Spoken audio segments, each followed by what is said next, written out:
We are here with Sunny Jackson, Master NLP practitioner and Family Constellations facilitator and trainer. He's been offering this work for over 20 years all over the world, hosting workshops and trainings in Asia, South America, Mexico, and all over North America. He's also the founder of the Ancestral Healing Institute and NLP Hawaii. We're here to ask Sunny the question, what is family constellations? I like to talk about the benefits.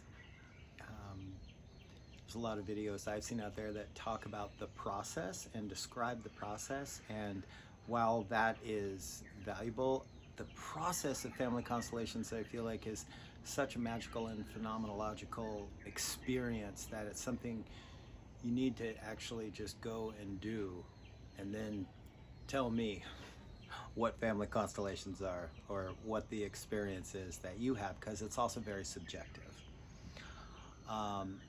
So the benefits. Family constellations are for addressing whatever the deepest issue in your life is. That's a good place to start.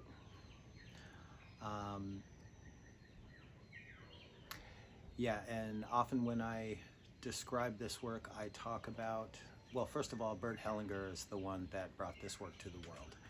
He, in the 1950s, he was a Catholic priest, and he went to Africa to convert the Zulu tribe to Catholicism.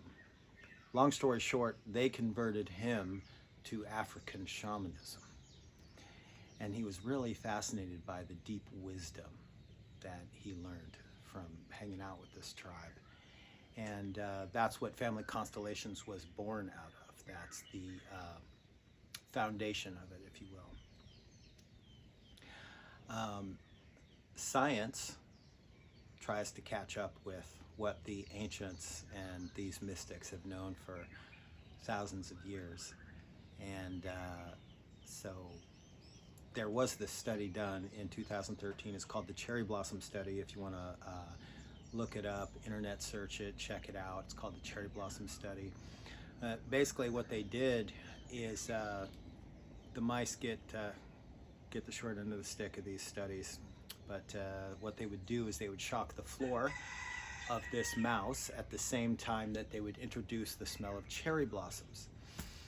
So the mouse would then get the neurological connection that the smell of cherry blossoms was dangerous. So it would have a fear response to the cherry blossoms. That's called an anchored response.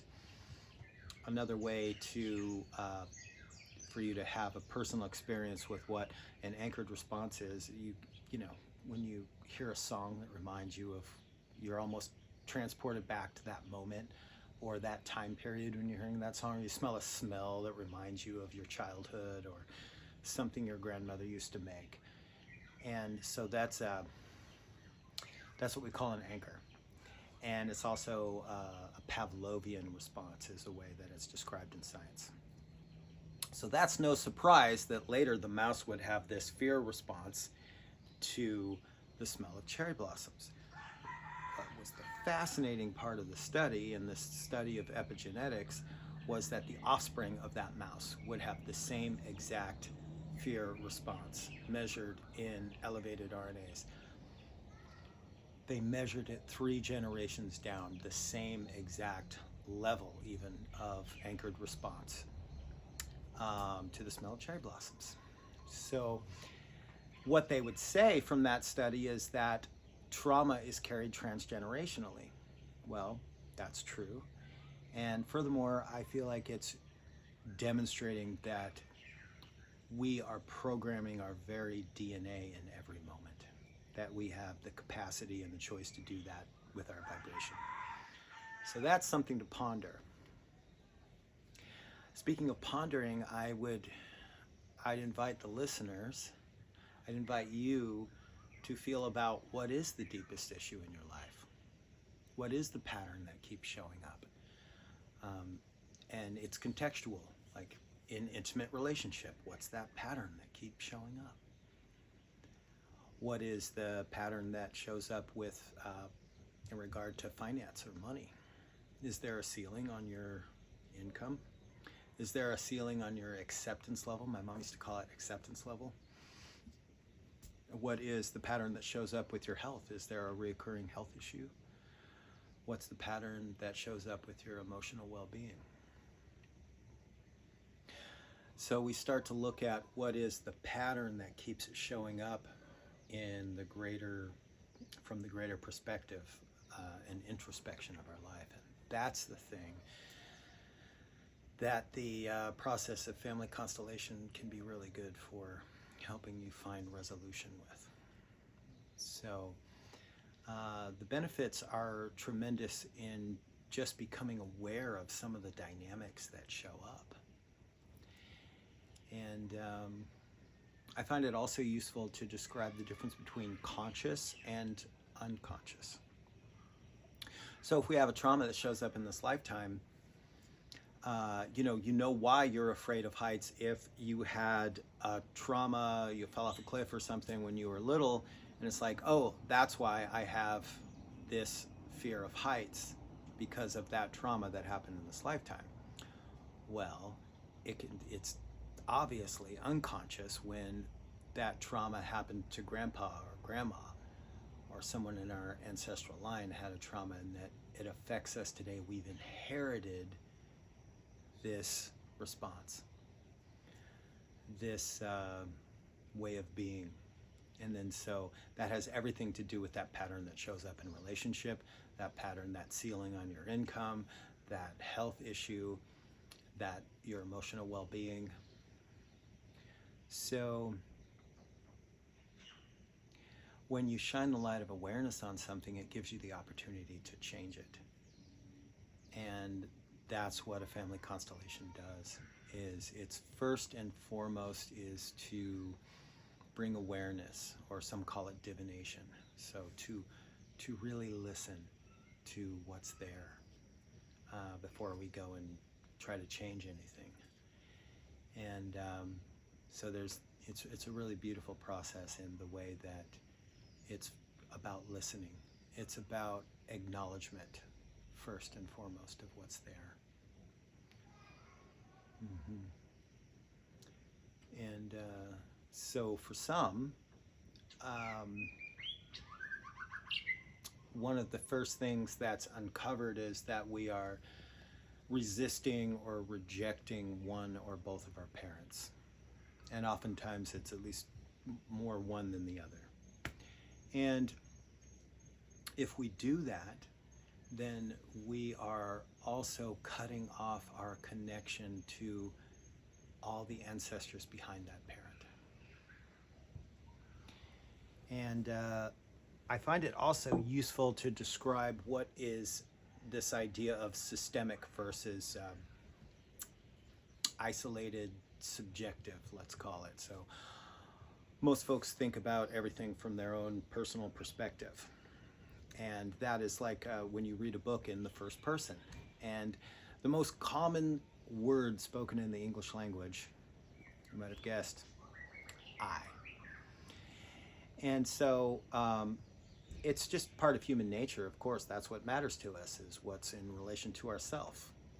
And yet this like narrator perspective in a book is kind of a segue into a deeper understanding of what this systemic perspective is that we can have. It's not just what's my relationship to my mother, it's what's my relationship to my mother's relationship with my father, and what's the parents behind them, what was their relationship, and how does that affect me? Because it's like we're in this invisible soup of the consciousness that embodies our family soul.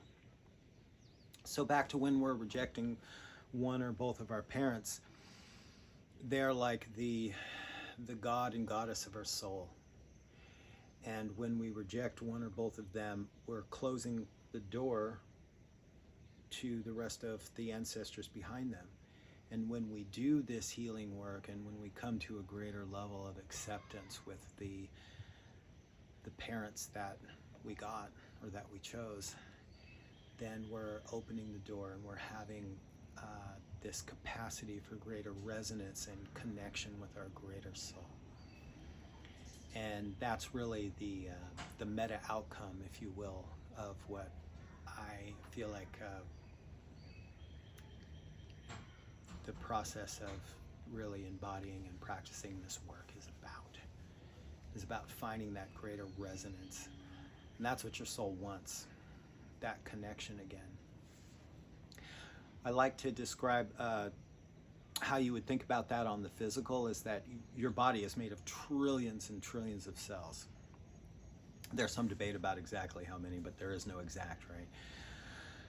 But that each one of those cells, this is a scientific observation, that each one of the cells in your body has its own individual consciousness. So they're cruising around and they're doing their thing. There's red blood cells, white blood cells, there's macrophagia. There's even a cell that is like a garbage cell that goes around and just picks up toxins and brings it to the liver or whatever.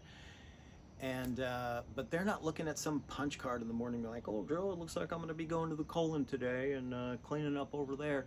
No, how are they operating in that perfect divine unison of orchestration? And it's this, and there's no scientific explanation for that. There's no scientific measurement of consciousness or love, for example. Love is something invisible, but we all understand it and know that it's there. So the only way to describe it is Rupert Sheldrake has a lot of videos on this if you want to check it out. The greater, he talks about it as morphogenetic fields. So there's this field of consciousness that those cells are listening to. They're informed. And it's this field of orchestration that's well beyond anything we could comprehend with our conscious mind, and yet it's there and it works because it's what informs all of your cells to be in this perfect balance and harmony and orchestration for you to be alive. And so it's in shamanism there's this process, there's the shamanic journey, and then there's soul retrieval. And in a soul retrieval, the idea is that the shaman goes back to wherever one of your early childhood traumas, and the idea is that there's part of your soul that's trapped there, and the shaman brings it back so that you can become more whole. And it's the same yet different in a kind of a macro-micro way, that when you do a family constellation and do that healing with your ancestors, it's like you're the cell coming back to the greater soul. You're the soul fragment. But I kind of go back and forth between this idea of a cell and a larger body, and the soul being part of this larger greater soul. So that's kind of like an intro into what soul awareness is. Shamans talk about owls. They don't say owls, they say owl, because they're referring to all of that field of consciousness. And so it's not squirrels, it's squirrel. It's not elephants, it's elephant. And so feeling into that, that's kind of an awareness of like this unity consciousness of the soul. That's what soul level healing is. And so that kind of leads into why it's so important not to have the awareness of when there's an excluded member. If there's an excluded member of our family that causes rifts, oftentimes that's what we look at in a constellation, is how if there's a rejected member of our family, it kind of shows up as we reject part of ourselves. And when we can find some way to re-include that family member, doesn't matter what reason they're excluded for, but to simply acknowledge them as part of the family, then we could acknowledge all parts of ourselves. So it's kind of this macro, micro, and unity awareness that is part of the benefits of what you tune into when you are in the practice of constellations. I like to call the practice soul yoga sometimes. I mean, sure, you can get the benefit from just showing up and receiving one constellation or just witnessing it one time. And yet, I really encourage folks to treat it as a practice, because it's that you get the even greater benefits when you're in the practice of it. I was in a mystery school teaching in my dream one time. I had asked in a dream to go to whatever the mystery school there is, and one of the teachers taught with questions. And one of the questions was, what will you do once you're in the spirit world? And my answer was, well, I'll want to be of service, especially to my progeny, those that come after me. And that's when the light bulb went off. Wow, I wonder how many ancestors have that same intention. They want to be of service. They want to help. They're like angels, just waiting for you to ask. And then, yeah, I mean, that's the kind of spirits that you want help from, the kind that are honoring your free will. And so part of what I offer in the family constellation process is a meditation where you get the opportunity to set your healing intention for yourself and ask those ancestors that wish to help you to invite their wisdom in and invite their divine guidance to help you. So that's one of the things I like to share with folks too, is that when you come to a family constellation, it's not about me or anyone else teaching you something. It's more about this opportunity to discover the answer from your greater self, your greater soul, or guidance from your ancestors, and find resolution and inclusion and resonance with your greater soul. And I think that the benefit is just, it's tremendous. And it's a way to find deep, deep peace with yourself, with your soul, with your life. And so I can't recommend it enough. Yeah. Amazing.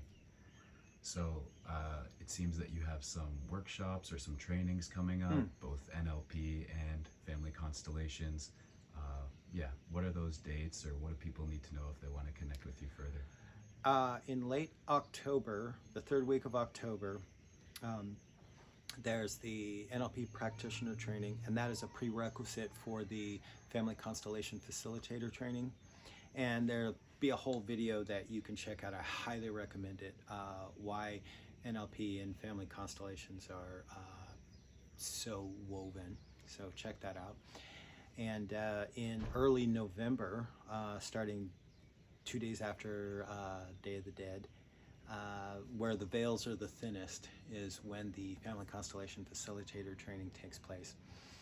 It's 6 full days, and it's really it's an excellent intro if you want to be a family constellation facilitator, but it's also what I highly recommend to everyone, because it's about checking out what those benefits are and these awarenesses of the orders of love, these awarenesses on what these dynamics are that show up in everybody's life.